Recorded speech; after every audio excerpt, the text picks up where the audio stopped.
Hello, welcome back to Not Enlightened Yet. A man goes to a Zen master, starts to tell him about his problems. Oh, I've got aching back from my work. He's a farmer, from work, and stiff neck to go with it. And I get migraines, and my wife and I are not getting them very well, and the harvests are not really coming out as I want them to. He says, it's just never ending. There's nothing. I'm just not enjoying life. I said, can you help me? The Zen master says, oh, tricky. I don't know yet. At that point, the Zen master reaches inside his robe, pulls out a bottle of olive oil. The other robe pulls out a teaspoon, fills a teaspoon up with olive oil.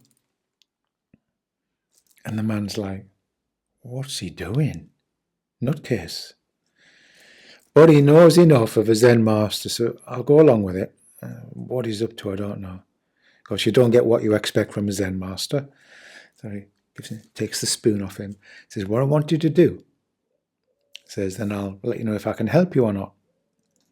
I want you to go through the forest, holding the teaspoon, along a little stretch of river, through the marketplace, turn round and come back along the river and through the forest. But do not drop the olive oil. Do not lose a drop of it. Otherwise, I can't help you. But if you come back and you've not lost a drop, I can help you. Oh, okay. Still a bit intrigued. So off he goes through the forest, along the river, the side of the river, through the marketplace, and then back along the river and through the forest. Comes back. Here it is. I've not dropped anything. Not a drip has come out of that. Now can you help me? The Zen master takes the spoon and puts it down. And he says, when you were going through the forest, did you notice the smell of the forest? No. Did you notice the greenery of the leaves, the canopy and the sound of the leaves and the wind? No. Notice any animals? No, of course not. Do you notice the salmon leaping out of the river? No. Through the marketplace, do you notice the children playing? The dogs barking, running around, chasing each other? The people selling their wares? No. So I was focused on the teaspoon and olive oil. Okay, that's your problem. There it is. That's what you need to discover.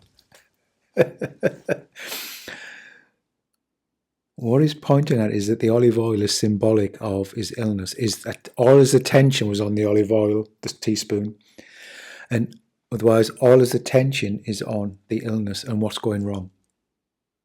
There's no room for enjoyment.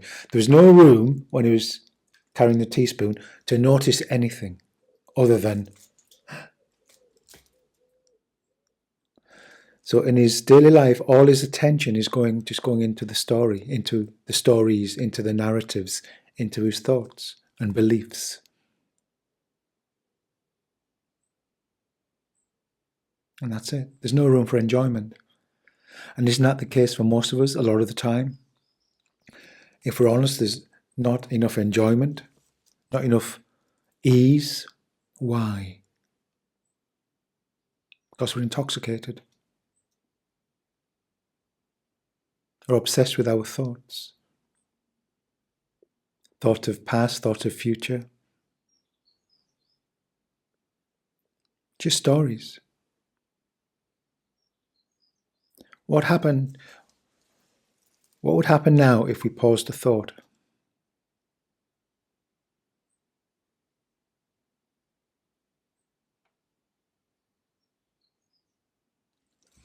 Don't you kind of wake up? The hearing, the seeing, just this. I don't even want to give it away. I'm going to give it a word, but I don't like to, because then we think we know what it is. Just this aliveness. Even thinking can be part of that aliveness, because if it's functional or practical, that's fine. But where are our problems without thinking?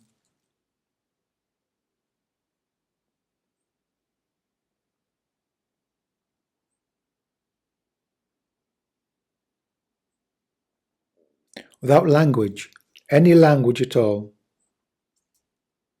what's wrong?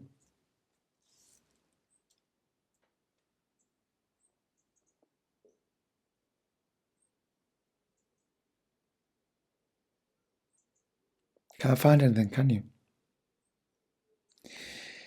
If you look at something and it's not labelled, do you know what it is? I don't. That's not quite true. I'll say something in a few moments, but I've got a few flags in the garden there. Now, if they're not being labelled, I don't know what they are, and it's beautiful. It's simple. Yet, the reason I say the truth is more like in between knowing and not knowing, because I still wouldn't go up and try to eat them. There's still some instinctive knowing that it's not food. It's just inbuilt. But if I don't know what that is, without labeling, I don't know what this is. And that's the freedom. Yet, I still know where to put the food, the drink.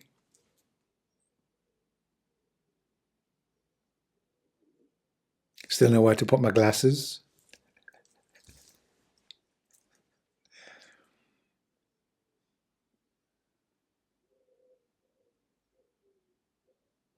So during the day, just pause a thought. Or as I mentioned in a previous video, just sit quietly for a few minutes.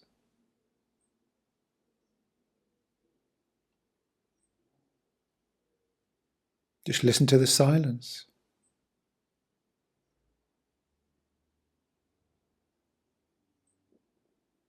And then take away the word silence.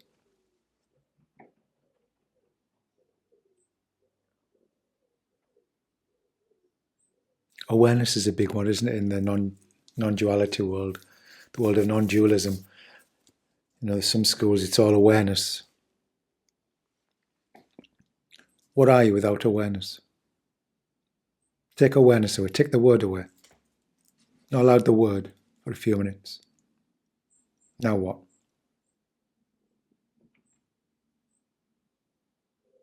You're not awareness. It's not awareness. Awareness is a word. Have you disappeared? Have you ceased to exist at all? No.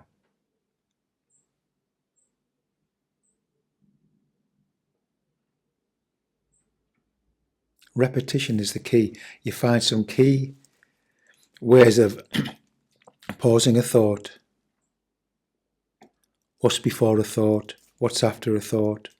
What's between here and not here? Or what's between past and future? What are you without thinking?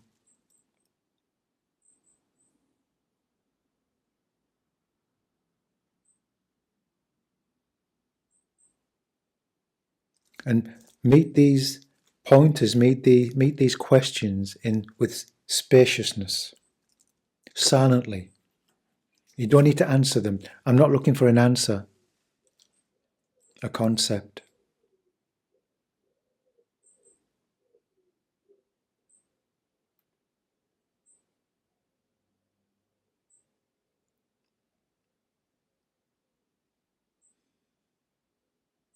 without the word me. Anyway, without language, who are you? What are you?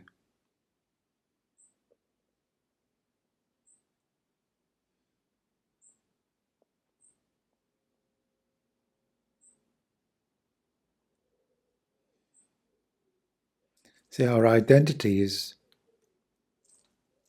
fabricated. It's created out of thought. Identity. That's all it's created by. Layer after layer, belief after belief, label after label.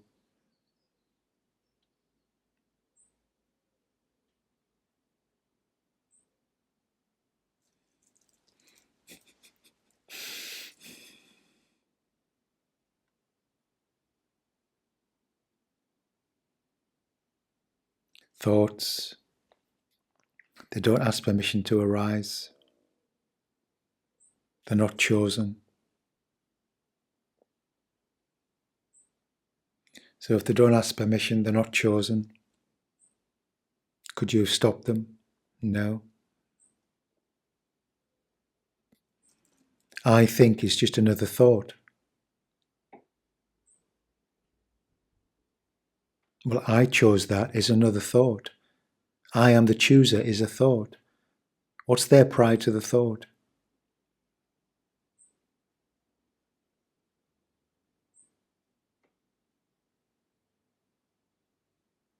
Find the thinker other than the thought. The actual thinker.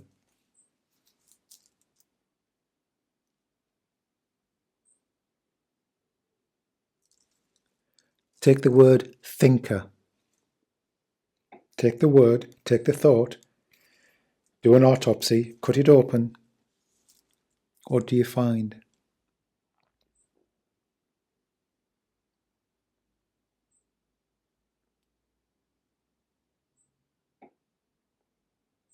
You don't find a thinker, do you? Don't find anything.